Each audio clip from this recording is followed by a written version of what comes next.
on income tax filing.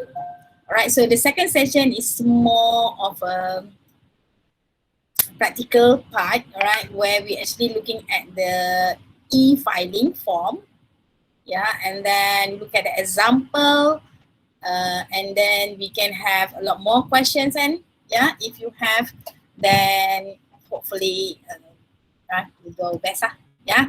Okay, 5 minutes break, finish. Okay, let's look at the sample e-filing. Okay, so this is the example of e-filing. All right, I know that some of you have submitted your income tax. For example, in my case, I have actually received my tax refund. Right, so but again, all right, if hopefully you can do more, you can prepare a lot more claims for next year, yeah, 2021. Okay, for those who have joint assessment, we have discussed this earlier, right? And you are required to provide details of your spouse, right? And then bank information. Okay, when you look at here, actually, disposal of asset under RPGT. So this actually refers to if you have a property that you dispose of, all right? Tak share screen ke? Oh, sorry. Present now.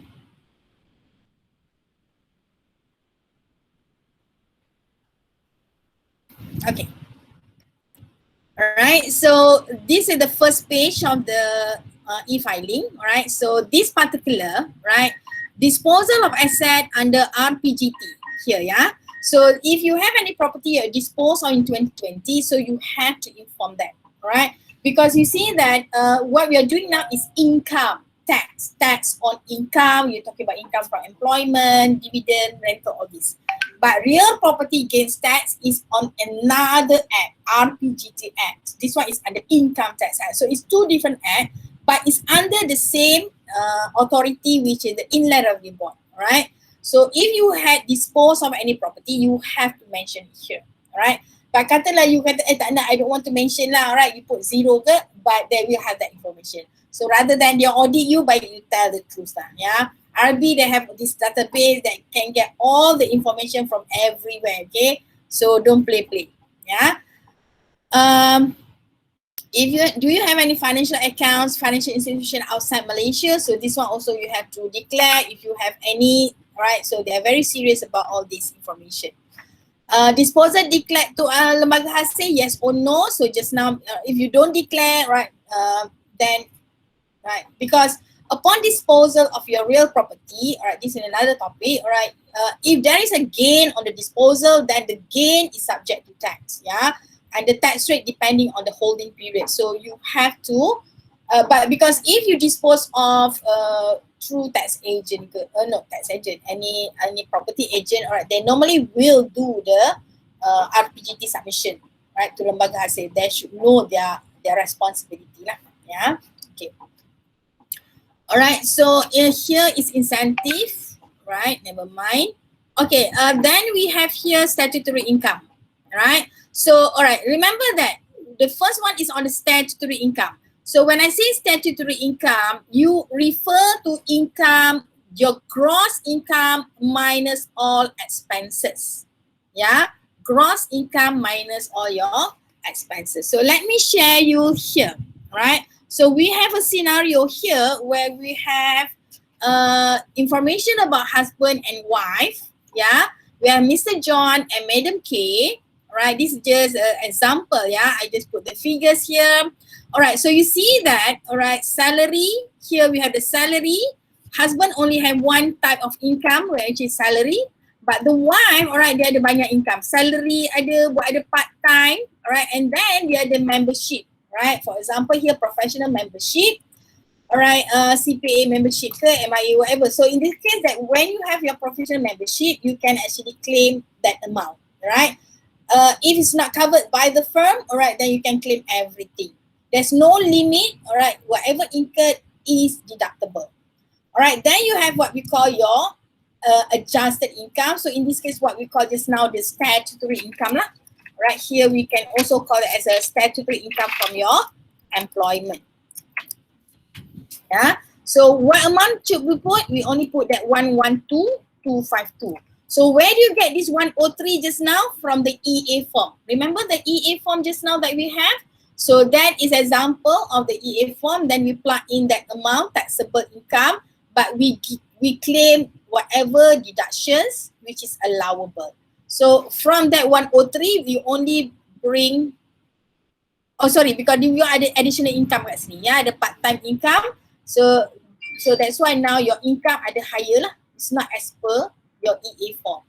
Alright, your part-time income, for example, your teaching, alright, your consultation, so all that you receive, alright, you should declare lah, right? Rather than nanti the audit. Okay, so remember just now I mentioned about self-assessment system. Ya, bila self-assessment system tu, income yang you nak letak, you letaklah berapa you letak. Katalah you don't want to declare your part-time income, it's okay. IB kata whatever you submit, I accept that as a prima facie. Ya, but sekarang ni dia nak, kalau dia kata okay you nak buatlah. Tapi kalau dia tak ada, there's no monitoring system, alright, the system fails. So why the monitoring system under self-assessment is what we call the tax audit and tax investigation. Alright, so what they do is now, okay, I accept everything, but I will do audit. Alright, so how do they do select for audit? Dia kata random, but it's not actually that random, you know. They have many ways actually to select a case for tax audit. Alright, they could go by dia punya system, alright. So they ada risk analysis, all that. Alright, they can go by, they kata, oh this one kita go for all the medical doctors, for example. Yeah, so you see last year I think that there's a year that most doctors that doing locum, alright, those doctors are being audited by the Inland Revenue Board. And it happened that most of them do not have a proper documentation, all that. Right, and then I think that there are also times where actually all these syariah advisor are being audited, right? We have, for example, doctors tu dah tadi. It depends lah. Alright, IB nak go how they want to decide, it's up to them. Okay. Alright. So if you were audited and then if you were found that, for example, income is under declared or expenses is overclaimed, alright, you'll be penalized. Alright, you will be penalized. So there's a mechanism for that, the audit. Alright. Itu we have not said about investigation. Alright, investigation ni memang Inland Revenue Board, alright, believe that there's a fraud. Alright, fraud ni is worse than under declare lah. Alright, fraud ni memang intentionally you evade tax. You did not declare any income. Alright, memang intention tu memang you want to evade tax lah. So the investigation is the worst part lah. Yeah, but the audit is actually audit ni objective is actually to educate taxpayer, right?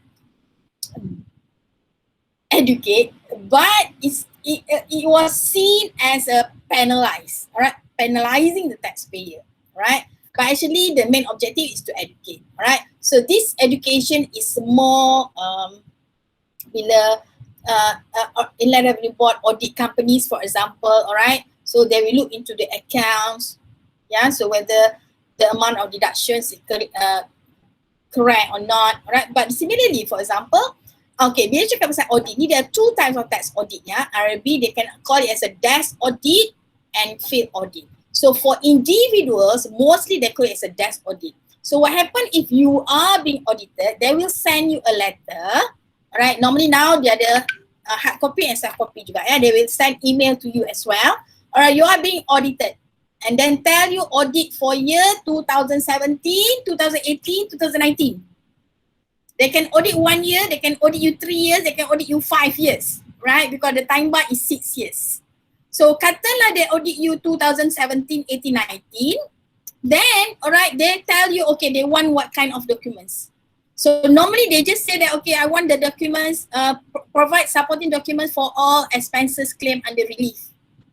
So if you're being audited, then you have to provide all the documents required. So remember that, right? Just now remember the record keeping, you have to keep for 7 years, right? Can you tell them, oh, I don't have the documents, I have disposed of the documents? No, you cannot tell them that, right? You can tell them that, but they'll penalize you lah, right? Because the responsibility is to keep documents for 7 years. So, tapi katalah now 2020, dia nak request Now audit you 2010, cannot. Because the time bar untuk audit is all 6 years. Record keeping, 7 years, right? But if they say that, okay, they audit you 2017, they kata, they have a lot of things ni kat sini going on. They can go back 2016, 2015, 2014, right? Kalau they have good case, they can apply to the Director General to go beyond 6 years. But that is very rare lah under individual. Yeah, so that's why you can have whatever you nak declare ke tak nak declare is up to you. Alright, but you know what is taxable, what is not taxable, what should be declared, what should not be declared. Macam mana nak tahu? Education lah, right? Then you have to ask around lah, right? Have to maybe you can call the inland board, you can call anyone that have knowledge. Right now you become the representative lah. People can ask you also lah because you already have attended this class kan. So you'll be able to be the ambassador lah, right? Okay. So what happened here is that when you want to put in this statutory income, alright, means that the income which is already the final income from your employment, yeah? And then number of employment. So normally, alright, in our case, if you're working with URA in 2020, so you only have one employment lah. But if you are working, alright, first half year with company A, second year with company B, then your number of employment is 2 lah. But the amount that you put at the statutory income up here must come from both companies, right? From both employers. So you total up together, right? And then income from rental. So just now, if you have a rental property, the amount that you put here statutory income means that the gross income from rental minus allowable expenses, right? Remember, if you have many rental income, then you total all your gross income minus total allowable expenditure, yeah? And then if you have any income from interest or interest, if you have interest income from fixed deposit or from a saving account, which is very minimal, yeah? The interest is exempted, yeah? Royalties, you have to know how much royalty that you receive, then there are exemptions that you can claim, right? Depending whether you publish a book or you translate a book, so the exemption differs, yeah. And then other than that lah, okay. Now you have your aggregate income, then you can minus your approved investment under angel investor tax incentive. So this one is the more if you are a business individual, right? So bila you business individual ni dia ada incentive, we call it as an angel investor lah. So because we are concentrating on employment income, so this angel investor incentive ni is not covered lah today, yeah, right? And then you have approved donation. Kat sini the approved donation is, alright, you can click kat sini, right, the approved donation. So when you have your approved donation, if you click on that, yeah, click here, it will further expand into this approved donation. So now you see that what are the kind of donation yang you boleh claim against your income for tax purpose, alright. So the first one we say that give of money to government, state government or local authority. So in this case, whatever amount that you give donation to state government, or to state or to federal government or to local authority is given full deduction, alright. So remember that in 2020, there's a time where, for example, I ingat, anyone remember 2020 dia macam government kata you can donate to government. Was it 2020 or 2021? 19. Dia macam tabung bantuan Malaysia, satu Malaysia, something like that. Remember anyone? Oh, 2018 eh? 2020. 2020 ada kan? 2019 kot. 2020 because of COVID. I think because COVID tu dia ada buka tabung tu siapa nak donate. 2019 tu lepas election tu yang kita ada masalah YMDB kan. So anyone can contribute. So when you contribute to that government macam tu, alright, that amount whatever you contributed is deductible in full. Yeah. But you have to make sure that you ada receipt lah. Bila you make payment, you have to keep the receipts. Yeah. So then you can claim later. Right. So that is for government. So maknanya dia tak ada limit. What else? Give money. Dr. Furi, one question about the donation. if the donation is occurs in 2018 for example, right? Boleh ke dia buat boleh. deduction in 2020? Cannot. Oh Let ya me ke? see whatever income and expenses that you incurred or earn from 1st January to 31st of December of 2020. So kalau 2021 you kena buat masa 2021. So you tak boleh nak no. Kita ada basis period dia. Okay. Yeah. Right. So that's why sekejap sini dekat sikit. Tak nak. Okay. So give money, alright. So tapi this one you tengok dia why is it different? Because kat sini this amount is whatever amount given as a donation here, you can claim everything. But the second part here, alright, dia kata give of money to approved institution or organization or funds, yeah. So approved institute, alright, then you have to look at what do you mean by approved institute? Adalah definition dia pula, yeah. So normally senangnya if for donation ni, kalau you nak tahu donation tu you can claim for income tax purpose or not, right? On the receipt of the donation, there's a small print at the bottom that says that the deduction is deductible under section 46 of the Income Tax Act exemption and that. Yeah. So if you have that print on the receipt, right, then that deduction, that donation is deductible. Okay.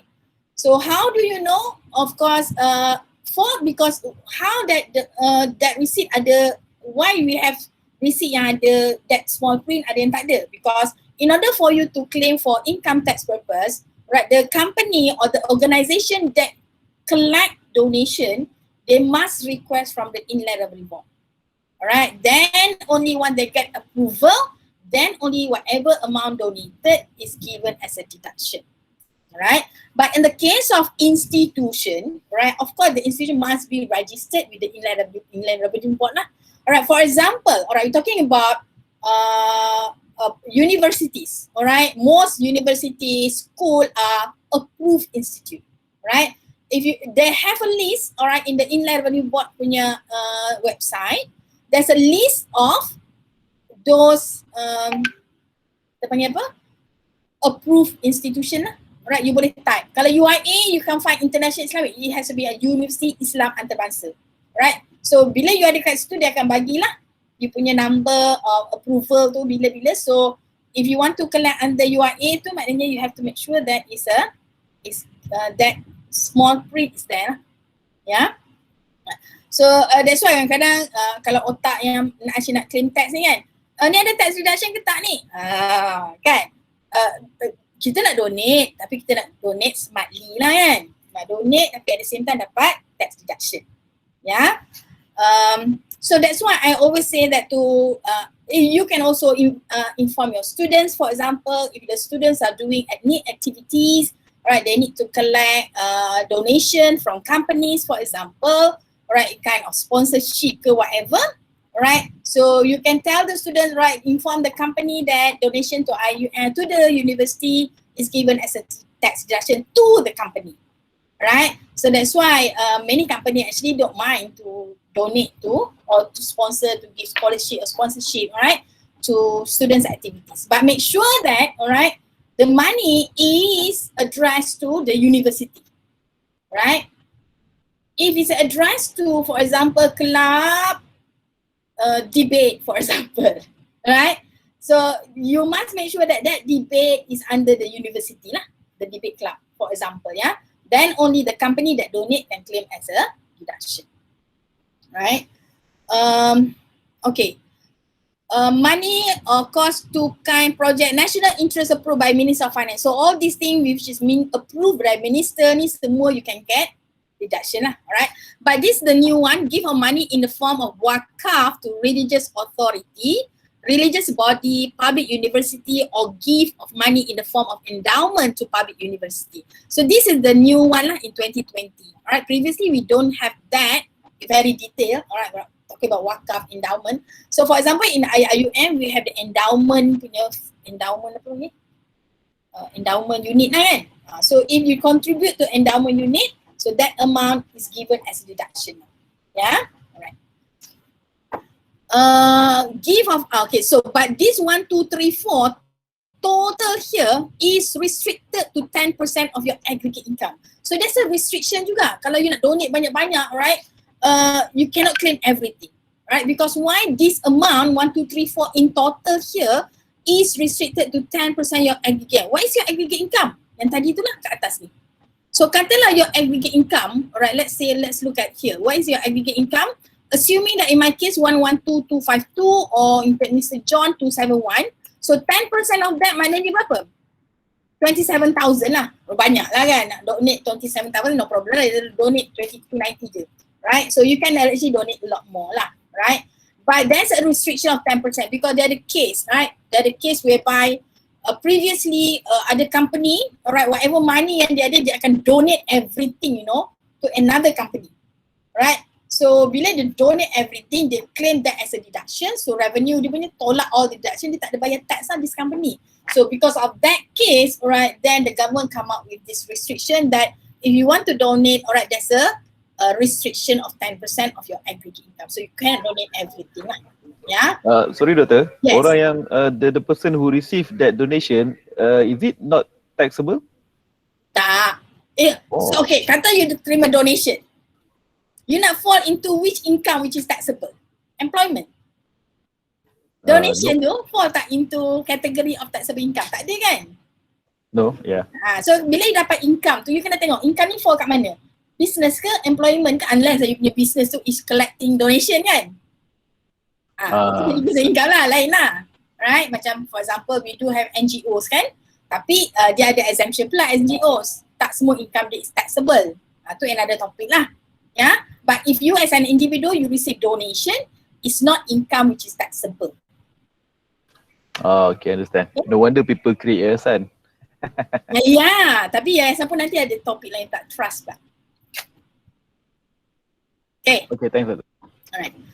Alright, give money from, okay, kalau you nak provide library ya, give money for the provision of library facilities or to libraries, right? So this one also ada restriction of 20,000, right? Contribution income for the provision of facility in public places. So that's why bila you nampak benda-benda ni, you nampak public places for the benefit of disabled person, there's no limit. You can claim whatever that contributed in full, yeah? Give money, medical equipment to any healthcare facility approved by the Ministry of Health. So this one also katalah macam, for example, you have parents, right? Ada banyak, ada katil, sakit, all these things, right? You nak donate, right? If you donate to individual lain, it's okay lah, then you cannot claim lah. But if you give it to hospital, then they will issue a receipt lah, right? That letak value of the value of the gift that you give lah. Right, medical equipment too, so that one you can claim. Give a painting to National Art Gallery or any state art gallery, right? There's no restriction on that also. So total from all this is your donation, which is given as a deduction against your income. Okay, alright. So far any question on donation and income? Because next is our relief. Sudah setengah dah? Macam ni. Okay, if you have to leave, it's okay because this session is recorded. So if you have to leave, it's okay. Then then you can always contact me later. Yeah, no hard feeling.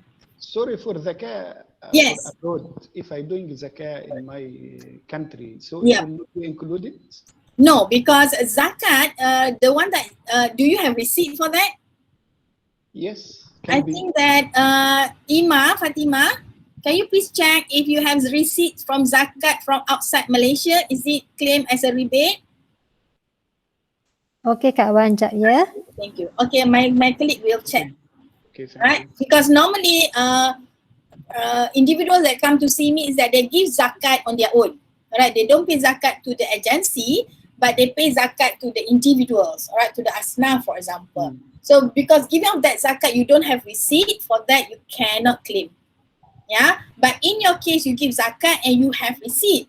But this zakat agency is outside Malaysia. So that's why I need to check whether can you claim that against your income in Malaysia. Okay. Yeah? Terima kasih, yes. Okay, all right. So now we go into the next one is what we call relief. Yeah, so relief here, there are a lot of relief given. Yeah, So the first relief, this one is automatic, given to you 9,000 ringgit. Right, whatever income that you have, you akan ada, the first relief is 9,000 ringgit. That one is automatic. Right. The second one here is expenses for parents. Right. So expenses for parents here, right, this one quite, I think about 2-3 years lah. Alright, the government come up with this. It's more of we call it as a love, right? Love punya deduction lah. So what happened here is that you have parents, but you have to fulfill certain criteria. Parents cannot have income which is more than, I think, 3,000 or 2,000 ringgit, right? And then they must be more than 60 years old. Okay. So what happened here is that you as a siblings, all right? So the relief given is 3,000 ringgit maximum. 3,000 is for parents, is for father and mother, right? So if you have your father pass away, then you only have one, right? You only have one, so then you only have a relief of 1,500. You get that? So for parents, 3,000, 1,500 for mother, and 1,500 for father. So if you have only one, then you only have 1,500 lah. Okay. So let's assume that you have 3,000, you have parents, and then you have to check, all right, who are going to claim for this relief among the siblings. Right? You have parents, and then you have the siblings. From these siblings, all right, for example, if you have 2 siblings, right, then if both want to claim for this relief, then each one have to take 50% of it only, right? So for the first child, claim 50% of the 3,000, which is only 1,500. The second child claim another 1,500. So it means that each child claims 750 for parent, for mom, 750 for father. All right, so you have to divide accordingly. So if you have 4 siblings that want to claim on that, then you have to divide among the 4 siblings, the 3,000 ringgit. Yeah. Okay. What else? Okay. Assuming that you have 4 siblings, but 2 are not working. Only 2 left working. Yeah. When working means that they are submitting income tax return lah. Right. For that, then the 2 siblings only shared among the 2 only lah, even though they have 4 siblings, but 2 are not working, so the 3,000 can be shared by the 2 other siblings. Yeah. So that's how you allocate. All right. And then when you claim for this, you have to give the details, name, and the IC number of the parents. Right. So far, I don't think, I am not sure lah. All right. Those who are being audited, they check for the parents when IC, I don't know lah. Yeah. So far, I don't claim because I don't have parents anymore. Right. But my husband do claim for us between the brothers lah. Yeah. Can it just start from Dr. Wan? Sorry? This is automatic, right? I mean, you don't have to have any documentation, kan? No. But then you can provide that one lah, name and IC number. Okay. Can we claim for donation to PTA of school? PTA of school, it has to be under the school name, not the PTA. Right, Madiana? Fund organizer or receipt from my online banking, receipt from the fund organizer. It has to be from the receipt from the organizer, not the bank slip. Right? Because the bank slip doesn't show that that organization is given deduction, approved institute or approved organization. Can internet staff claim for parents relief? Yes. Now, it doesn't matter whether you are international or not. All right? Relief and rebate is given to resident individual. Right? Resident doesn't matter whether you are international or Malaysian, citizen or non-citizen. No. Resident status for income tax purpose is based on the number of days you are in Malaysia. Yes, Ma'an. I tried to claim, but they said because my parents, now they are not there anymore, Allah yarhamhum. Of course, like you are... because my parents are not in Malaysia, they didn't accept. Oh, yeah? Yes, that's why I told them you are very cruel. Is it because their income is more than 24,000 or something like that? No, they said because they are not in Malaysia. Oh, but I said I'm using my money to give to them. It doesn't matter where they are. But are you being audited or what? Yeah. Oh. They call me back for audition, for auditing. Okay, regarding the question earlier, whether when you pay zakat outside Malaysia, it can be deductible if IRB approve the organization that you give the zakat is approved organization. Means that you must mention to the IRB that you pay the zakat for that organization. If IRB approve that the organization is approved organization, then you can get deduction. Okay. Is that clear? Okay, thank you. Okay. Thank you, Fatima. Dr. Khadijah, Yes. Dr. Khadijah, Yes. nowadays kan there's always like apa Aman Syria, something like that, all those, and also even the school. So as long as I mean we have the receipt. Receipt tu mesti ada tulis yang tax Oh. deduction tu. Okay, so if there's nothing written, I mean cannot lah. Tak ada. Oh. Dia kena based on documents. Dia kena ada supporting documents. So for the school usually they have it or not? School? School lah, I mean government school. So we don't have kalau you bagi receipt and then contoh macam I bagi Al-Amin contohlah, last time anak I dekat sekolah Al-Amin, I bagi donation, they don't issue receipt yang ada tulis sebab not all school actually, because they have to apply to RB to be an approved institute for income tax purpose. Okay, they themselves Bila approved institute tu mesti for income tax purpose. Of course, school is an organisation, tapi for income tax adakah dia dah apply untuk dapat tax deduction? So we can ask the school lah. Even actually the school doesn't provide the receipt. Yes, that's usually. Because that will also encourage others to contribute, because bila dia ada deduction tu, then we will attract more parents to contribute. Yeah. Okay, alright, thank you so much. Kawan? Yes. About the expenses that we can claim with regard to parent expenses, how they know that if we spend for the parents, do they ask for the... No. This one, expenses for parents ni dia tak perlukan document. You do not need to have documents. So they won't ask for the receipt of payment? No. This one tak ada. No. So based on trust lah, just based on bagi this one is dia kata kasih sayang. Oh, okay, kasih. Deduction untuk kasih sayang. So technically, doctor, basically if you have parents, then they automatic deduct lah? Tak, dia tak automatic. You kena claim. You kena isi benda ni. Oh. You kena klik kat sini, expense of parents tu you kena klik, please select tu, ada select sama ada apa-apa. I tak ingat dia punya option dia apa. And then bila you select tu, then only provide the details and whether you claim 50% ke, you claim 25% ke, macam mana lah dia claim. The percentage is based on the number of siblings that working kan? Depend, bukan not working, siapa yang claim. Siapa yang claim, okay. Yeah. So you have to decide lah among your siblings tu, okay siapa nak claim. Kadang-kadang orang segan, tanya kan. Tapi yalah, it's just some people 3,000 is something, other people 3,000 is nothing. So it's okay. Only for parents not parents-in-law tak termasuk.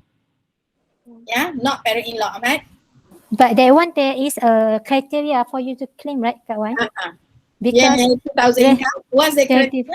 24,000. Their income is not more than 24,000 per year. About 2,000 per month lah. And then they must be a resident in Malaysia, if I'm not mistaken. Oh, so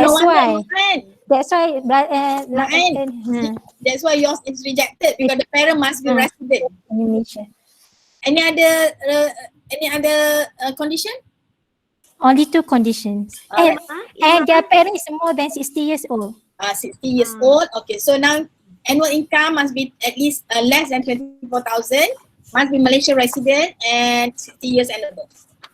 Ima or Wan, income tu include rental income or any other income lah kan, assuming dia orang dah retire and all that. Yes. So if they have rental income exceeding that amount, then you can't claim. No. Okay, thank you. Tapi kalau nak claim je lah. Okay. Alright, so that's the expenses for parents. Alright. And then the next is your basic supporting equipment for disabled self, spouse, child or parent. Right. So basic supporting equipment. Right. So these are the things, for example, anything that you buy supporting equipment lah. Right. But remember that they say that disabled, right? Disabled self, spouse, child, or parent. When they say disabled, here it must be registered with the Jabatan Kebajikan Masyarakat. Or Englishnya kata apa mana Nohida tadi? Benda JKM right? So being a disabled must be a registered disabled person. Right, so if your children is, if your child or your wife or your spouse, your parents are social welfare department. Thank you, Haziq. Yeah, so you whatever you incur for the basic supporting equipment. So for example, a wheelchair, all these things, so you can claim. But the maximum is 6,000 ringgit. Yeah, total for self, spouse, child, or parent.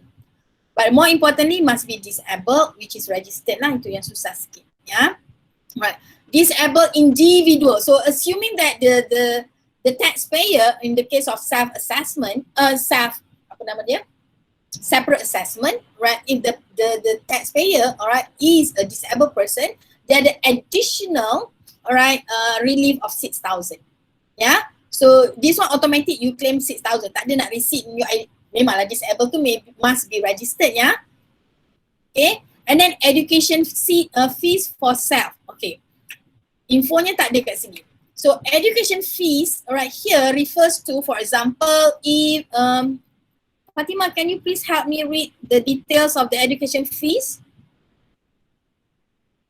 Okay, kejap kawan. Tak apa. Alright, so Fatima will check. What kind of it? So sekarang ni is small. You nak proceed, nak buat postgraduate ya, you want to do master ke, professional paper ke. So all these expenses are deductible. Right? Last time they are very the scope of the education that you want to pursue is limited, but now they have extended. Right? That covers a lot more areas for you to pursue your study or education. Yeah. And that amount maximum is 7,000. So what happened is that, all right, you are talking about the amount that you pay for your education for 2020. So normally, all right, you will, all right, study for 2 years or 3 years. So for 1 year, how much you pay for the education fees, that amount is deductible, but the maximum amount for that year is 7,000 ringgit. Yeah. For example, if for example in that year kita ambil professional fees hari tu kan, kita ambil CPA hari tu, alright, satu paper 3,000 plus, alright, two paper total 7,000 plus. So we can only claim 7,000 je lah, yeah. So if you go for that education, you can claim, yeah, but maximum 7,000 per year. Medical expenses on serious disease for self, spouse, or child. So here, alright, parent is not included, right? So, but then you have to understand medical expenses for serious diseases. What are serious disease, right? Good thing is that diabetes is a serious disease, right? Now we have kidney is a serious disease. High BP, not sure. Cholesterol, not, right? So, all of course, cancer is definitely a serious disease, yeah? So, you can claim expenses incurred for this, but normally they will require, because bila you nak claim, you kena ada receipt that you pay for those expenses. So normally those receipts is acceptable.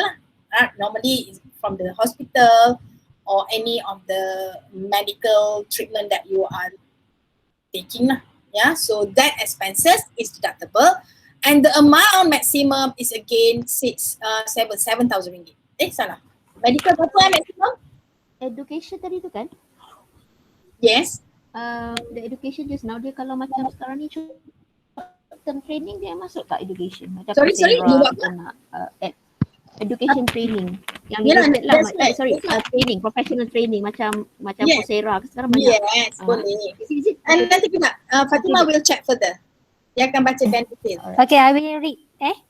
Okay, for okay, so if individual on fee incurred for any course of study up to tertiary level, other than a degree and master's or doctorate level undertaken for the purpose of acquiring law, accounting, Islamic financing, technical, vocational, industrial, scientific or technological skills or qualifications. So that is the first category. Second category, any course of study for a degree at master's or doctorate level undertaken for the purpose of acquiring any skills or qualification. Tu je lah dia Kak Wan. So in general maknanya, for example, if we go for a short course. So Hani, is that your question? Yep. Boleh tak MIA, katalah pergi course by MIA, is that deductible? Boleh. Okay. Okay, because it kata First the institution category. first category, because it says that the institution must be approved by professional body in Malaysia, recognized by the government, and then they give example MIA is included. So your MICP. question to Hani, example of your training that you undergo? Tak ada lah. But just I don't know that actually we can. I just think of it lah. If in the future, katakanlah So 2021, alright, go for a lot. This year, you go for trainings. Make sure that you have all the receipt, the payment receipt, ya. This one I thought cuma untuk degree, master. Boleh. Like that. Okay, alright. Previously, it was only for that, but now they have extended to include short term also. Sebab macam macam banyak yang body macam management marketing memang they offer lot of training kan actually. But because thousand ribu juga, so boleh lah claim. Right. Okay. Publication can add it to this one or not? Yes. Publications. Publication, no. This one is you go for training. Okay. Your publication, when you publish, so are you talking about income or expenses? No, expenses. Most of the journal now, Scopus one get expenses? High fees. Yeah, high fees for that. Maybe up to 5,000 like that. How is that? But definitely it's not under this category. But itu beli buku kot Wan? No, in this case you buy books or you publish. Publication fee. Yeah, publication fees, not here. Not here. But maybe can under employment income. Tak boleh. Why can't? How come? Kita tak pernah dengar publication fees ya. Menarik tu. Interesting if you want to claim ini. Kadang ada bayar kan? Boleh further check lah with the I think you can claim first. We always the law, the general rule is that when talk about expenses, always claim first. Because if you want to you claim first, if you cannot get deduction, it's okay. But if you don't claim and then you want to claim later, then you cannot. Tax is always like that. Right? Nak claim bawah mana? Employment income. I would claim under employment income as a deduction.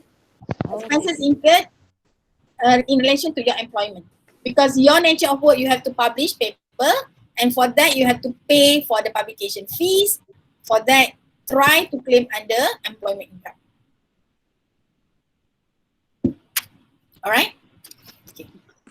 Okay, next is that we have medical expenses for serious diseases, expenses for fertility treatment. Yeah, that one is straightforward. Complete medical exam for self, spouse or child. But this one is restricted to 500 ringgit only. But the total of these three maximum is 6,000. Yeah. So when you do e-filing, all right, when you key in that amount, right, it will be automatically corrected for you. Right? It will be, if you claim more than that, then it will be restricted 6,000. So it means that if you have each one, you put 7,000, whatever. So the amount that goes into this column, all right, will be the maximum amount of 6,000 ringgit. Yeah. So for example, if this restricted 500, you put 700, it will not accept that. Yeah. So the maximum is 500. All right, lifestyle. Okay, in 2020, right, 2020, there are two types of lifestyle expenses that you can claim, right? Initially, is only the first one, lifestyle expenses for the use benefit of self. Okay, all right. So that include, but in 2020, they give additional 2,500. All right, for the purchase of personal computer, smartphone, tablet, for self, spouse, or child use, but not for business use. All right, so that is the additional lifestyle that we have. You can claim under 2020. All right, so the second one, we call it as a special relief. So we do not know whether this will again have in 2021. We do not know. All right, that again depends on how the government wants to structure for 2021. But for 2020, we do have this as a special relief. All right, lifestyle, the first one, 2005, that includes, all right, purchase of books, for example. All right, books, your children books, your books, whatever that you buy, keep the receipt. All right. Before that, right, for example, I can talk on the kuliah for economics. All right. If you have any purchase of goods that is related to your employment, you can claim from the kuliah maximum RM300. So please do so before, and then at the same time you claim dekat income tax. Ya, tapi kalau you dah claim kat sana, receipt dah tak ada. You don't have receipt. Because for you to claim at the kuliah, you have to provide the receipts. Ya, so you cannot use the same receipt untuk claim for income tax purpose lah. Ya, but you can claim from kuliah, get back the RM300. Other kuliah, I'm not sure. Right, I'm not aware of the treatment there. Okay. Boats, and then if you purchase, Fatima, what is under lifestyle? Ada sports equipment kan, which is for gym membership. Yes, correct. Ada. What else? Under the 2,500, the first one? Sekejap Okay, while Fatima doing that, Abdul Latif, what is complete medical exam? Complete medical examination is complete mana. Alright, you must go for that. Dia memang package is for complete medical examination. And then that package, there are several packages, whether you want to do the ni, but of course you can actually go, you do echo, ECG, can I claim? Just claim. Alright, my advice is just claim first.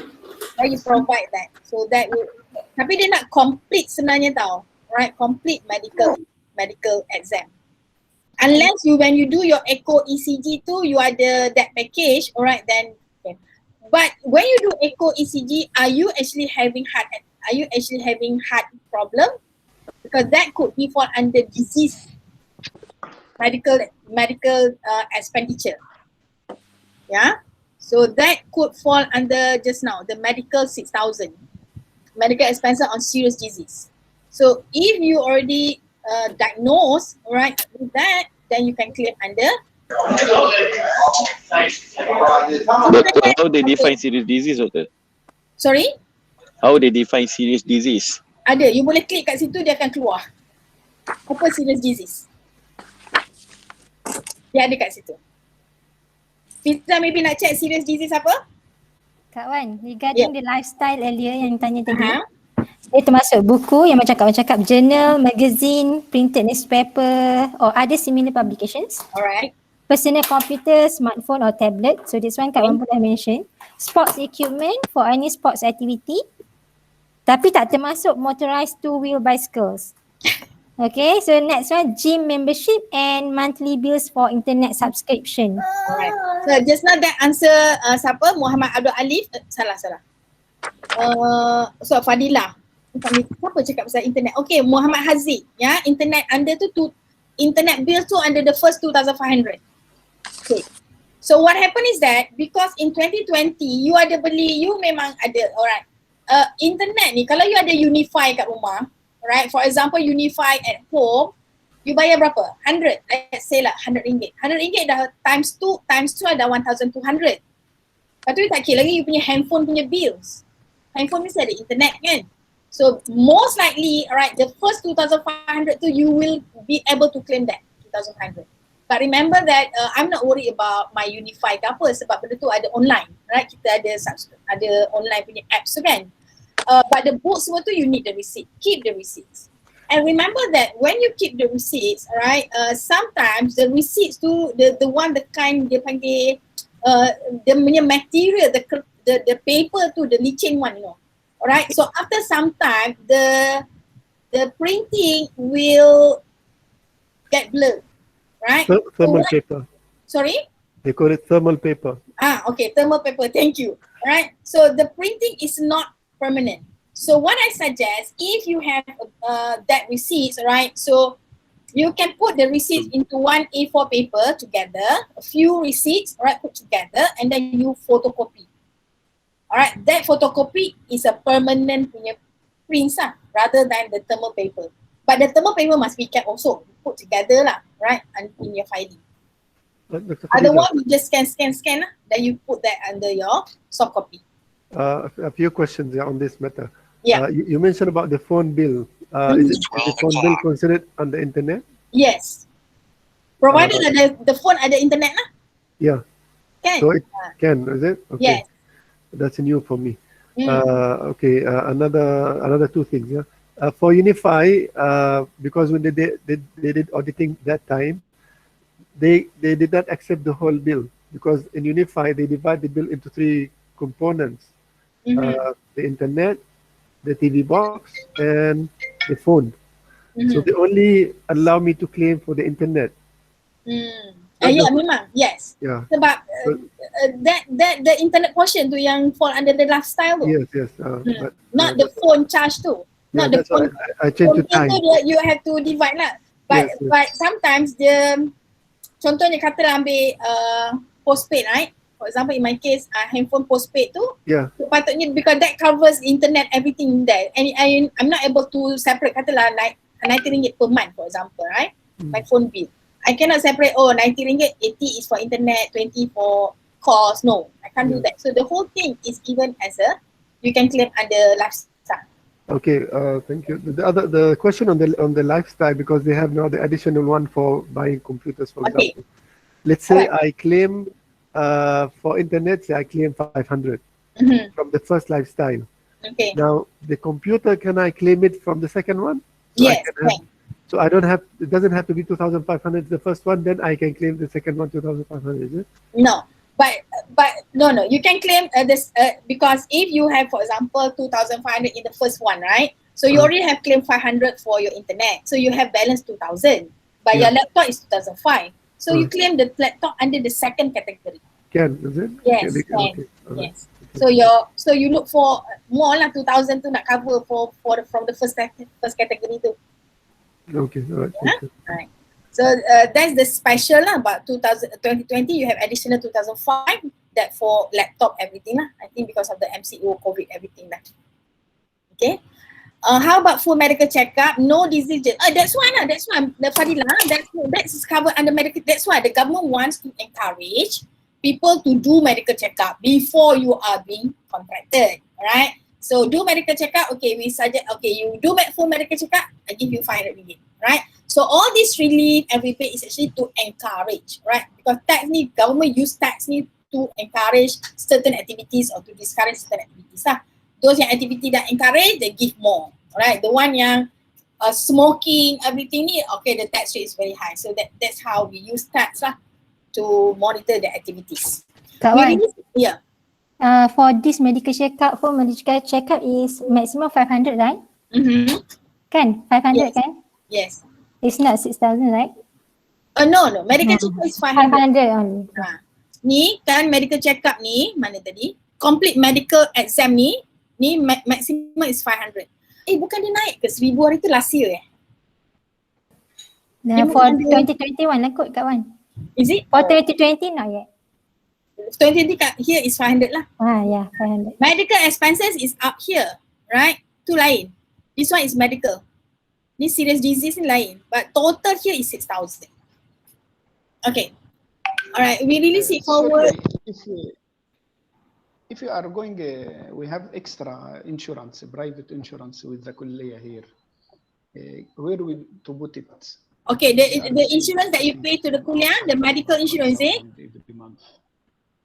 Mosai? Prof? Is it the medical insurance? Yeah, it is, insurance group. Okay. We go that later. Yes, me too. Takafu, where shall I fill? Okay. Alright, lifestyle tadi, sekejap breastfeeding, alright, before we go into the insurance we go into, according to this first. Breastfeeding equipment, straightforward. Childcare fees, straightforward. Anyone want to ask about this? Alright, I want to talk more about on this scheme, Simpanan Pendidikan Nasional. Okay, SSPN. How many of you have that SSPN account? For yourself or for your children? You can have the account SSPN for yourself and for your children. Okay. Two types of SSPN is the SSPN-I and SSPN-I+. Right? So what happens is that whenever you have SSPN and you deposit into the account, you can get up to 8,000 ringgit deduction for the year. right? So if you have husband and wife separate assessment, husband can claim 8,000, wife can claim another 8,000, right? That is on SSPN. But what they don't tell you is that the one that you can claim deduction here is only contribution or deposit for the children's account, not your account, right? Children's account only given as deduction. I have actually lodged a complaint saying that I don't see anywhere under SSPN that mention only for children punya. Dalam dia punya advertisement lah, right? Dia tak mention contribution to children's account, right? Dia cakap SSPN je. So I mad lah because I tak tahu benda tu. Right? So but it's good that you have SSPN. Kalau macam that account SSPN, for example masa open the account tu dia punya nama parents tu nama husband for example, but kan boleh ke lepas tu claim atas nama kita? Tak, dia macam ni. Bila masa you masuk tu, alright, create account nama anak tu atas nama husband, tapi you yang masukkan duit, right, dia kira husband yang dapat sebab benda tu dalam account husband. Kalau you tengok SSPN e-statement tu, right, dia memang akan bawa nama husband. Nama anak tu, right, bawa nama husband punya access lah. So maknanya kita tak boleh lah. Tak boleh lah. Husband yang nak tukar claim bawah kita. You kena boleh lah. You kena buka account anak you atas nama you. You have to have another time. You boleh buat macam tu. Kata anak seorang, alright, husband buka anak ni, ada husband, wife pun buka nama anak yang sama. So anak tu ada dua account lah.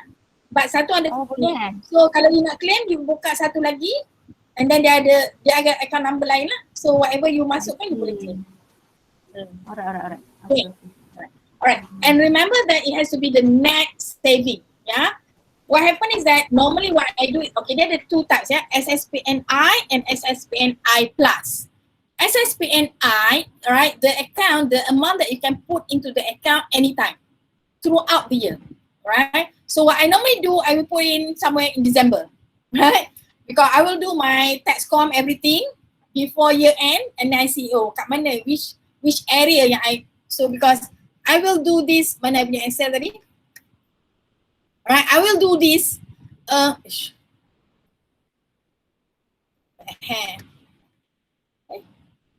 apa tu jadinya? Okay, I will do this right before 31st December. Then I can see that, okay, where are the relief that I can claim more so that I can put. Because to me, right, for you to put money into SSPN, it's not additional contribution, right? You can just move from one, right? For example, you have amount in tabung haji or you have amount in your bank, right? Just for the purpose of income tax, you just plug the amount, you just move the amount into SSPN, right? And then next year, right, if you need to use the money, you can withdraw. Okay, you can withdraw SSPN. I had experienced that. I think that just more online, right? You nak apply online, you nak masuk, you nak bank in pun online, you nak withdraw pun online. So very easy. It's all on you. You manage the accounts. Yeah. So ISPNI you can withdraw anytime. Yeah. Even I plus pun you can withdraw juga. But I need dia lagi senang for you for this purpose lah. Yeah. But remember that is the net. Alright. So katalah, for example, 2020 December, I put in money 8,000 in the account. So for 2020, I can get deduction of 8,000. Right. But it comes to 2021, alright, now is April, I withdraw 8,000. So sekarang ni net dia dah zero. Right. Lepas tu, then at the end, I put another 8,000. Right, so I may not be able to get the 8,000 deduction. Right, dia kena ada net increase kat situ. So what's the plan is that, katalah you ada 4 anak in my case, right? I have 4 children, I have 4 accounts. I actually have 5 accounts lah, my name 1, anak I 4.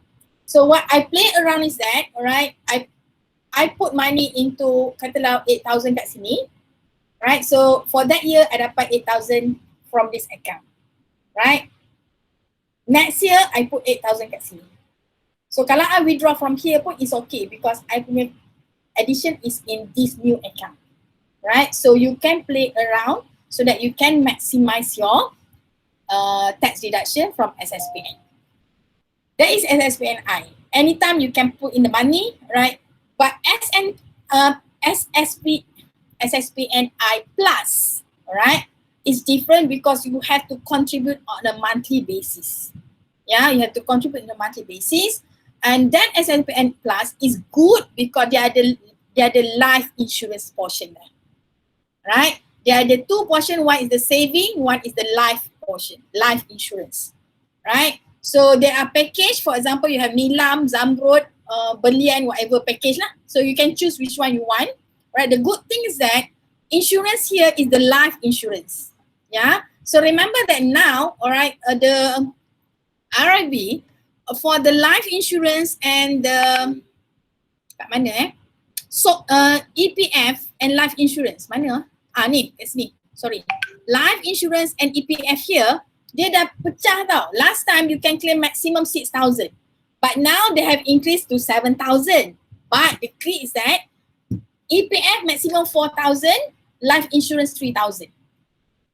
Dulu EPF only, EPF plus life insurance 6,000. But now they cap EPF 4,000, life insurance 3,000. So even though you have a lot of contribution for EPF, you can only claim 4,000.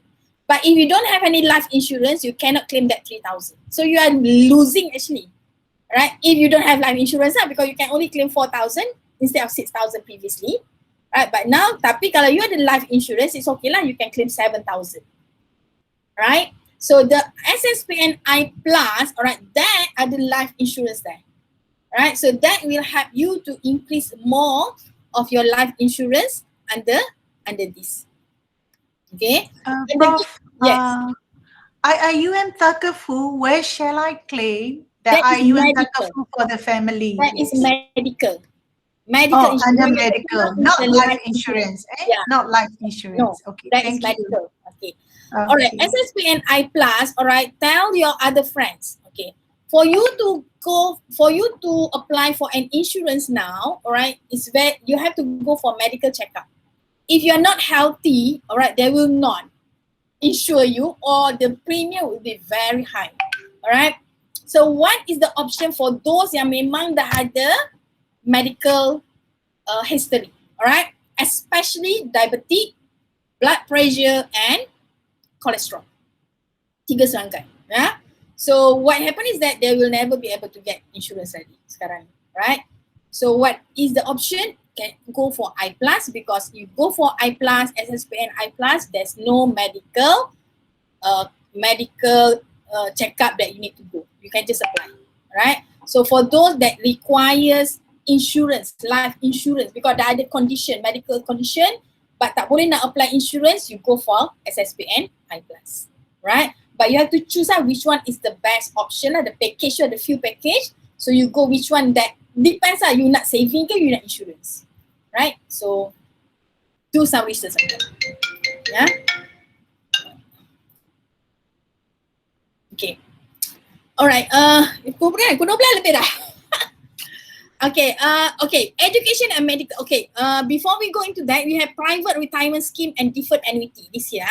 All right, this private retirement scheme is additional retirement scheme that you have to purchase.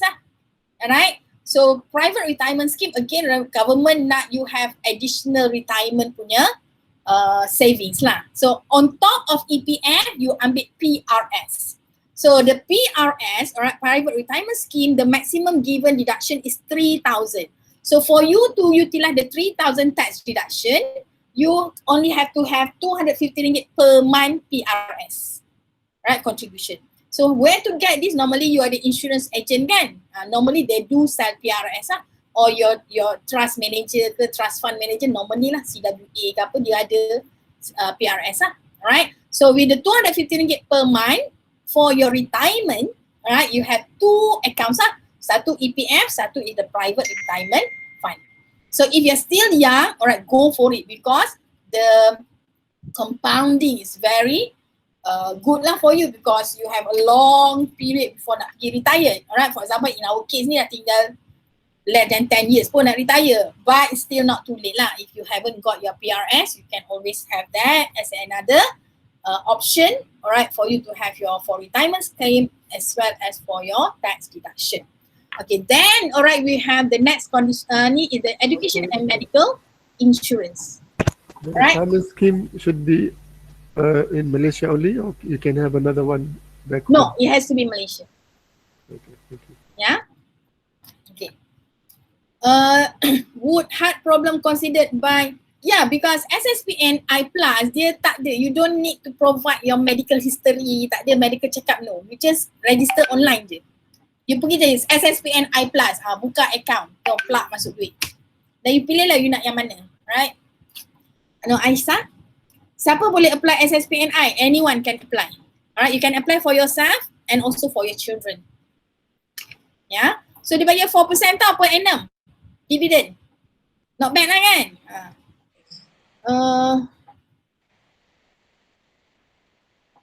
Bayar PTPTN tak. You nak claim kat mana tu? Bawa education? No, tak boleh. Alright, itu hutang, tak sama. Okay, alright, education and medical insurance, alright, so normally this one is for our children lah, yeah, medical plus education insurance. So kalau ada medical je lah, kalau ada education je lah, you can have both lah, but maximum is 3,000. So normally, alright, this education medical ni, normally lah, in my case memang you incur more than 3,000 lah, yeah. And please, those yang staff, alright, those yang don't have any medical history yet, alright, please go and take insurance lah, especially medical insurance, right? Because now anything could happen, alright, you tak payah sakit, tiba-tiba sakit, alright. I don't know lah. Our Malaysian are still very far lah in terms of this insurance coverage punya knowledge, yeah. So I hope that, alright, I hope that everyone have your medical insurance coverage, yeah, so for your children and for yourself, yeah. Okay, is that clear? Tadi so maknanya those yang pay for the IUM medical takaful tu, that one you claim here lah. So you tengok lah monthly you bayar berapa, how much is actually paid by you, alright, the one yang covered by staff URA tu not lah. So the one that paid by you and that one you claim times by 12, so that is your medical insurance, yeah. Abdul Latif, formulation only SSPN, I'm not sure the details, right? You can check further. Okay, then we have for SOCSO very straightforward, maximum 250, maknanya benda tu kalau if is in the EA form, alright, 237, so that is the amount that you claim lah, in the case just now kan. Payment for accommodation. This one is number 5, payment for accommodation at premises registered with the Commissioner of Tourism and entrance fee to a tourist attraction. Alright, so this one memang 2020. Alright, before this we don't have that. Why? Because the government wants to encourage tourism lah, especially domestic tourism due to the COVID issues lah. Yeah, so we say that tourism here, travelling, accommodation. So normally in my case lah, kita selalu kalau nak go for accommodation, you go for booking.com ke, alright, Traveloka ke, Airbnb ke, right? So all this you have receipt, right? So benda tu online, so you have your accounts, receipt is there, so you just claim lah, yeah. But remember that the receipt must be on your name lah, alright? So kalau ada husbandnya, husband claim, if under your name, you claim, yeah. And maximum amount is 1,000 ringgit each for husband and wife. Okay, so that covers your relief, and then the rebate. Alright, as rebate here we have departure levy for Umrah. I have never claimed this, so I'm not sure number of trips dia buat ni. Restricted to 2 trips in lifetime. Right, so I'm not sure if there is any amount restricted. Tak ada kot, you just claim kot. Right. Zakat and fitrah. Okay, zakat and fitrah not only zakat on your salary from your tax from your pay card, alright, but also include if you pay for fitrah, zakat fitrah, right? I make sure my husband keep zakat fitrah punya. Sekarang ni 24 ringgit per person, time berapa dah kan? Okay. What else? You pay for your zakat on gold, alright, all these keep, right, clear against your tax liability. Lagi apa? Okay, ni zakat ni itu je lah under rebate. Ya. Okay, rebate yang 35,000 tu dia automatic ya. That one is automatic, you don't have to worry. If your chargeable income fall under 35,000 ringgit, automatically you get a 400 ringgit maximum of tax rebate against your tax liability. Right? So then if you do e-filing, so once dia akan compute lah you punya chargeable income, total relief semua ni automatic. Yeah, and then chargeable income pun dia akan compute automatically. Right, and then tax rebate ni dia akan tulis balik lah. Right, and then you have total tax charge and year of assessment 2020.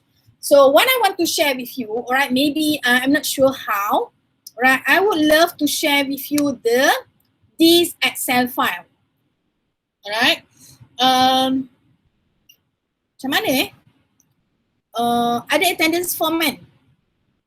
Please fill out the attendance form so that from the email in the attendance form, I can email you, right? I can share this with you, right? This file so that bila you nak pakai next year, for example, for those yang belum buat 2020, you can use this, alright? So you just replace lah, alright? This, okay? Then you use, okay? So in this case, for example, okay. So what I want to share with you, remember I mentioned about the tax rate tadi? Mana?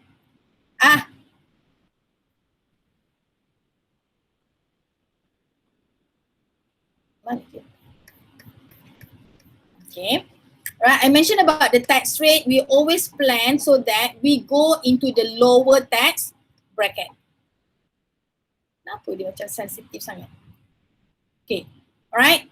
So what happened is that in my case, alright, in this Madam K punya case, right, for example, you see that, alright, in this case, you have children here, right? Madam K claims for 2,000, maknanya children dia ada, I tak cakap children tadi ya. Children dia ada few categories of children, right? Children below 18 years old, 2,000 ringgit per child.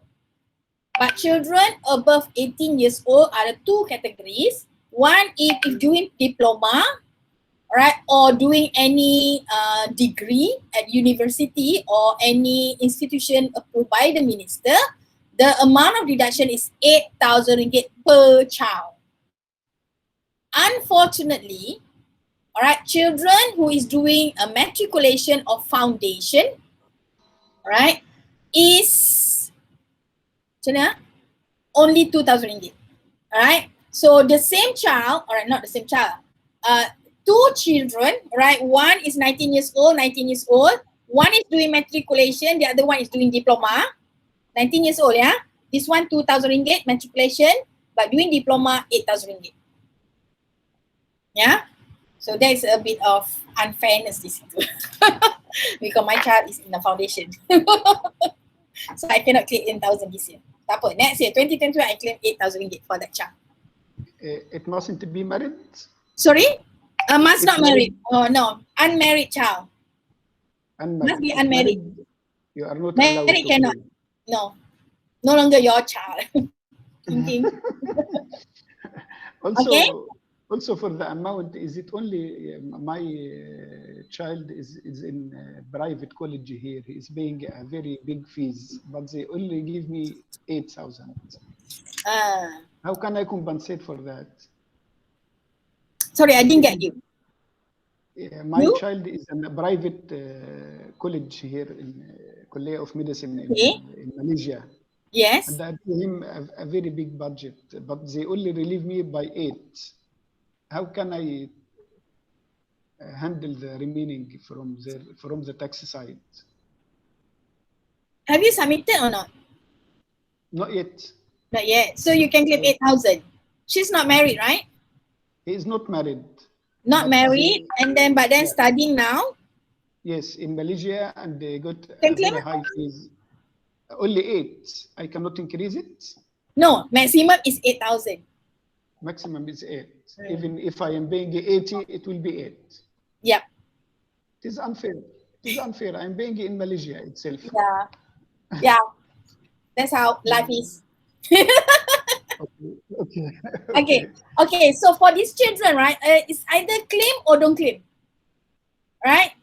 So if you claim 8,000. If you don't claim at all. Okay. Now coming back to that, I want to talk about these children. All right. So if you have children, you can decide. All right. These children, right? Macam mana I boleh skip ni tadi ya? Children, all right. You can decide if you have husband and wife. You want to claim 50%. You want to claim 50-50, or you want to claim 2 child, the other husband claim another 2 children. So you can decide on that, whichever that give you the best results. So what I mean by best results, all right, for example, in this case, all right, so initially, all right, if the husband in this case, normally, okay, generally, right, generally, who to claim for the child relief? Generally, the higher income, all right? Remember that the higher income is the higher tax rate, so you want to claim more relief so that the income, chargeable income goes down. But in the case of this, all right, for example here,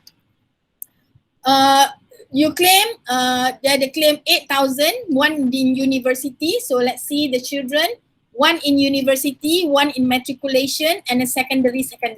So university is 8,000, matriculation 2,000, 2,000, 2,000.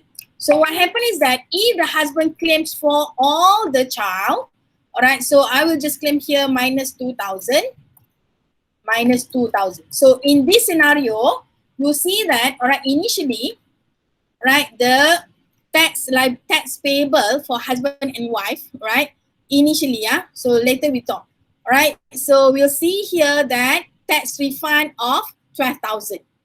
Is it banyaknya? Okay, tak apa, right? Okay, all right, so husband claim for all the children, so dia ada 14,000. So bila husband claim for all children, so wife cannot claim lah. Okay, wife cannot claim. So what happens is that when the wife do not claim any children, look at the chargeable income. Wife now chargeable income is 73,000. Husband is 222,000. Can you see this? Okay. So as a result, all right, because 73,000, husband income 222. So if you look at the tax rate, chargeable income of 222, it falls under this category. All right, on the first is 10,900, the balance at 24%. Are you following? I'm looking at the husband income. Yes, yes. 222 here, all right. So husband will be tax liability on the first 100,000 is 10,900, the balance at 24%, right? So the first 10,000, first 100,000 is 10,900, and the balance at 24%. So total tax now is 40,000. All right, I just want to look at the total tax liability. In the case where husband claim everything, but the wife don't claim any children. But because the wife do not claim any children, the chargeable income of the wife is now 73,000. So bila 73,000, dia fall kat mana? This category, right? This category, the first is 4,600. First 70,000. I just put it like that, yeah? Are you following? Now, the chargeable income is 73,000. So, wife now for the first 70,000 because they fall into this category, 70 to 100,000. So, the first 70,000, first is 4,006. See? And the balance is at 21. Look at the tax liability now. Right, tax refund, we have 40 and 54, right? So it's a lot, okay? Why? Because it's more, because why I did not take the earlier one. How was it? Tak ingat. Okay, so now we have on the first scenario, right, we put that as 8838. Am I doing this correctly? Right, this is 40, total liability. This one is 54. But this one you have, what is this? Zakat. Kenapa kat sini hilang nombor ni? Oh, hilang nombor. What will be the figure here? I do not remember. We can just recall the number. You can undo everything. Go back to the. Never mind. We have this. We have sample BE. Okay, so let's see. Oh lemak, tak ada lah pula ini. Tak ada lah. Control Z balik lah. I want to show you that your decision. Oh, what did I do? Dia asyik pergi kat sini lah. It's okay, just undo because you've changed the size just now. So now where the children. Okay, now this one is the the first one. Wife claim 4,000. Husband claim the 2 children. Wife claim 2 children. Alright, so here is the refund. 8968.29. Okay. Okay, let's see that what happened is that now instead of here you claim 14,000. Tadi ada tak? Oh, ini KII jugalah. What did I do KII ni? I do not remember lah. But it's okay. Let's assume that tak ada kat situ. 8968. Si banyak ni kat sini ni. 41, tax payable. Okay, it's okay. Alright, so what happened now is that we have 8968.29, but now let's change that this one to 0 and this one to 14,000.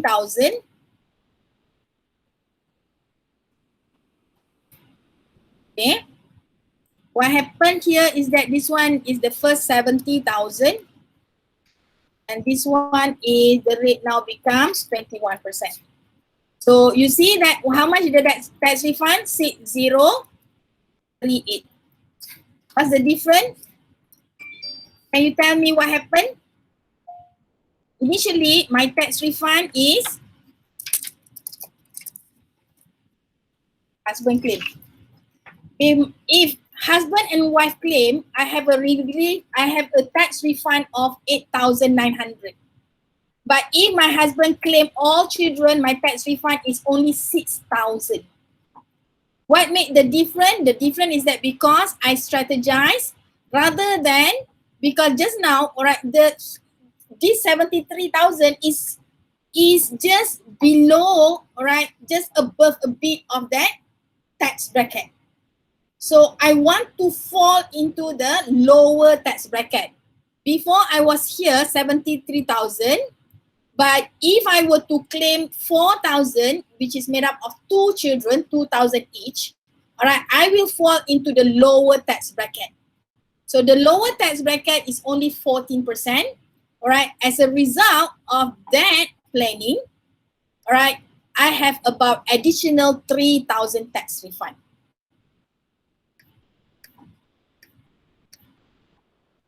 Do you see what I said? Nampak tak? But for this, you have to file separate tax. Of course, it's a separate assessment. Separate and wife separate, right? Sorry? For this, you have to submit separate tax return. Yes, separate. Yeah, I submit separate assessment, right? But when I do the computation together. Okay. But the information on the husband will be in the husband's file. Okay. On the one will be on the wife's file. And this will not be relevant if you declare the joint assessment, right?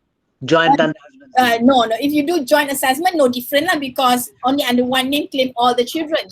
Okay, understood. Thank you. Yeah. All right. So that's how this happened several times already. All right, where I adjust, because the only thing that you can adjust is the children relief, because anyone can claim, because you don't need to have the receipt and everything. But how can you structure so that you fall into the lower chargeable income, either the husband or the wife? Yeah, so that will help you to claim a higher tax refund. You see that? Okay. Sorry, I would like to ask a special question, because in our country, in Saudi Arabia, we don't have any taxes until now. But in Egypt, we have like a private lawyer who can do the job for us. Is it available in Malaysia? Yes, we have tax agents. Right? Really? Mm. Yes. In Kuantan, can we find anyone? In a lot. We have a lot. You just go to accounting firms. Any accounting firms, they do have provide tax. They call it as a tax advisory or tax tax compliance and services. So you didn't suggest any names. Anyone can do the job. No need to select certain person known to us or like that. Yeah, but why you need to know? Because we are under self-assessment system. It's your responsibility as a taxpayer, right, to know how to compute your tax. All right, and again, if you're thinking about if your only income is employment, all right, why you have to pay your agent to do tax com for you? It's very simple. If you know lah, right? If you know. Right, and if it's your employment income only, all right, you can always come and see me. I give you free service. Where? In Gombak. Oh, Oh, now we can always communicate online. So for those who are here, if you need further assistance on this, all right, you can always contact me. I give you later my contact number. All right, so you can always check with me before you want to submit. I can go through first, right, to make sure that okay, you have claimed the most that you can.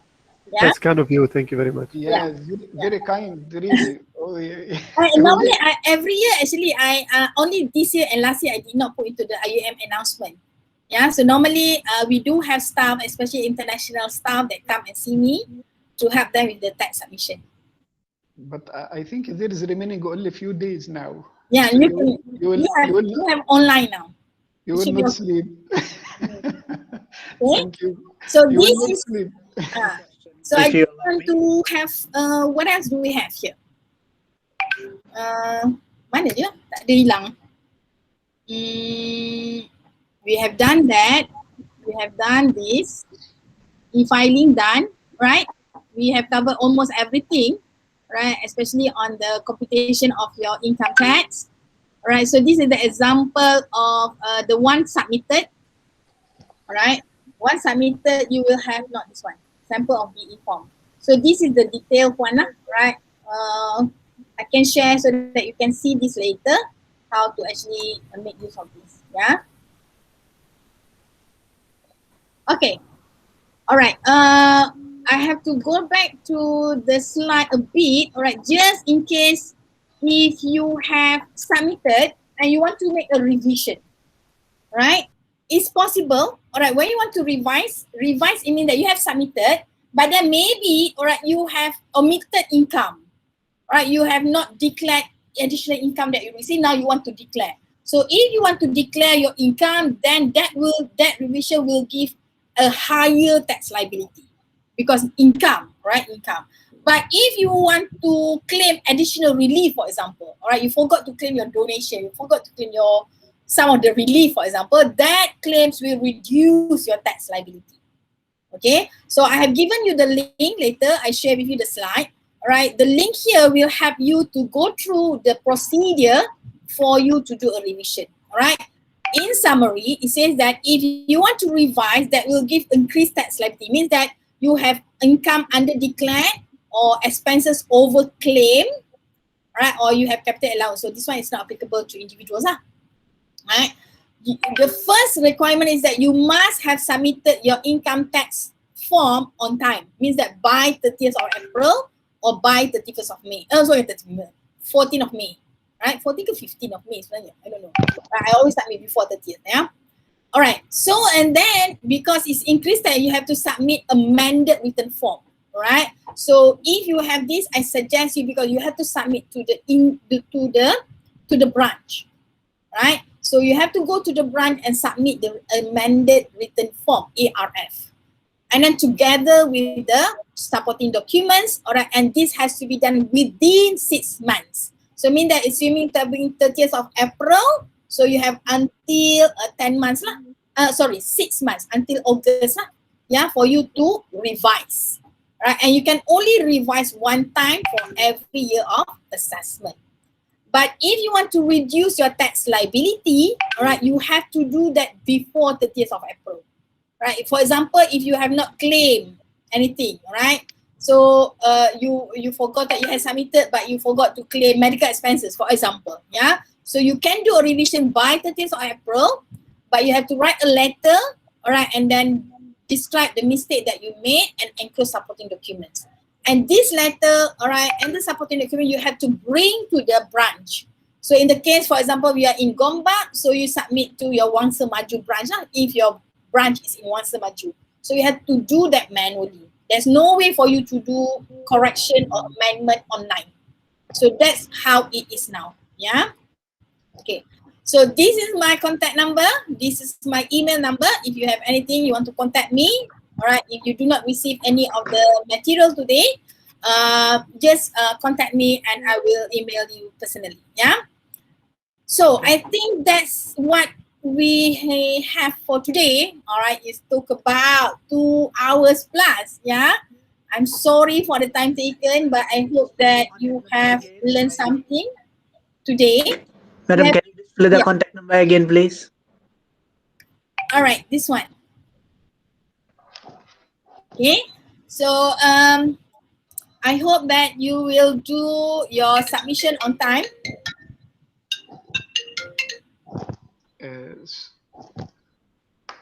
Anything else that you want to ask? Yeah, thank you very much. What is the time which we can contact? Is it at the weekend available or not available? Sorry? At the weekend. Oh, yeah, okay. I'll try to attend. Yeah, I'll try to attend. Okay, that's good from you. May Allah bless Because you. submission is only next week, right? By 30th of April. But if you're doing online, normally it's until 14th of May. Really? So you have about 3 weeks to go. I have a question, madam. Yes. I have a housing loan. I'm not staying in the house, so I get some rent. Okay. So I declare the rent, but the housing loan installment that I pay is actually more than the rent. Yeah. Okay. Okay. So rental income is a rental income. Yeah. Right? The installment payment that you pay is not your expense. Understood. All right. The expense related to your installment is, oh my God, installment is the interest expense. If you have interest expense on the installment that you pay, that is deductible expense. Okay. What does that mean? I heard this from you earlier, but then I didn't understand. What is the interest expense? All right. For example, you take up loan, right, and then 100,000, but the amount that you have to pay to the bank is 110,000. So the 10% is the interest portion. Yeah. Right. But then you have to look at monthly, how much of the 10% of the monthly, how much you pay the interest. So that is an expense to you for having that property. Okay. So when I get the statement of my loan, do they write down how much is the interest I'm paying, how much is the principal I'm paying? It's not the offer letter. You have to get the detail, the payment, they call it as a payment schedule. So you know that how much you have to pay this month, and then there's the principal portion and the interest portion. So the interest portion is deductible. So you get the total interest portion for the year that is given as a deduction. Where do I declare that, the interest portion? Okay, you have to compute just now on the first page, rental income. So you have to compute how much is your gross income from your rental minus your interest expense. Then you get that net amount. That is what we call statutory rental income. Okay, understood. Maybe I'll come and see you on this, or maybe we'll discuss later. All right, sure, no problem. Thank you so much, bro. Assalamu alaikum. Anything else? Okay, inshallah, I will share that recording, right? For those who are, kat mana tadi ya? Mizan ada lagi tak? I think Mizan cakap ada recording somewhere. We'll share we will share on ASA FB. ASA FB, Academic Staff Association for FB. I will also have that in my YouTube. You can check my YouTube, Khadijah Isa, and we'll see how. If you don't get also the access, you can always contact me. You have my contact number. All right. Okay, thank you very much. All right. I hope it's not. Is it very heavy? How we say? It's too heavy. But I hope this is tax issues. Tax issues are always heavy, so don't worry. Yeah. You are making it lighter now with your contribution. Thank you. I hope that it's beneficial and help you to reduce your tax liability, right, for this year and onwards. All right, remember that you have to submit your tax return, because now it's very important when you want to go for your, you want to apply for a bank loan, right, whether it's a housing loan or any loan, they will ask for your tax return. Provided that you have submitted your tax return, then only they will entertain you. That is one of the requirements. Yeah. So I think that's all for today. Thank you again for all your participation. Thank you for listening. Right. I wish you all the best in your submission. And with that, I thank you. Assalamualaikum warahmatullahi wabarakatuh.